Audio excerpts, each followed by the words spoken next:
Teenager pa lang ako sadto, umpisahan ako sa akon nga bisyo sa pagpanigrilyo, sa pag-inom, barkada. Hindi lang barkada kundi ang pagkabinotig, no? Kag damo gid. Kag pag edad ko 19, nagbulag na ko sa akon mga ginikanan kag nagpasimpalad diri sa Iloilo. Kag di rin ako nakakita sang obra bilang driver sa akon nga pagbiyahe sang taxi 1996 hasta subong tama na gid kadugay kag amo na man na kadugay nga wala ako nagakonpisar kag wala nagasimba.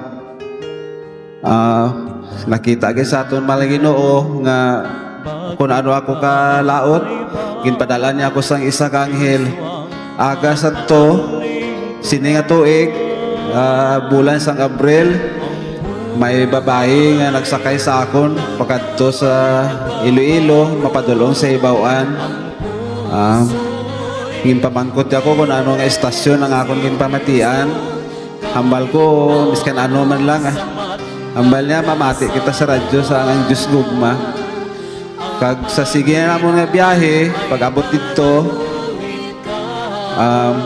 sige na ang pamati ko sa radyo hasta nga nag-abot sa 3 kadlaw. Nabatian ko nga may prayer meeting sa Ibawan Huwebes kag Domingo. Kag nag-attend ako dito. Sa pag-attend ko nag-attend ma ako sa misa. Nabatian ko dito ang pulong nga hambal ni Father dapat gid gali kita magkonpisar sa aton mga sala para nga magsimba kita, makumpleto ang aton nga pagsimba, makapalangalawat kita. Kag pagkaaga, sadto, nagkumpisar gid ako, nagkadto ako sa aro. Kag pagka Domingo, nagsimba na ako, sige na. Sa sige ko nga attend sang prayer meeting, kag mag-attend sa misa, nalimtan ko na ang pag-inom. Una nga gintula sang mahal nga Diyos, ang akon nga pag-inom. Inom sang bakaw lubog.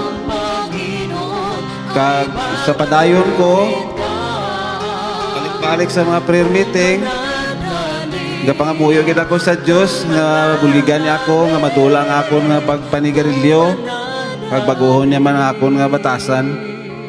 So hindi gid bulag ang Ginoo kag hindi man sa bungol gid pamatian niya gid ang akon pagpangamuyo. Sang wala ko pa kilala ang community sang Diyos gugma kabudlay gid magwa sa bisyo, no? Kita tanan nga mga lalaki kung ara na sa bisyo kung aton lang kagustuhan hindi kita magagwa. Dapat gid kita magpangamuyo sa Dios.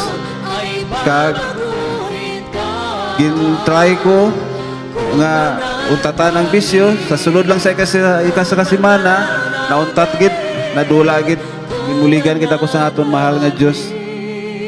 Kag initanan ginabalik ko ang dungog kag pagpasalamat sa himaya kita ko pagpasalamat sa isa lamang kang ngalan in Jesus name. Amen. Ang puso'y nilinis ni Kristo kahit na anong sama nagkasala.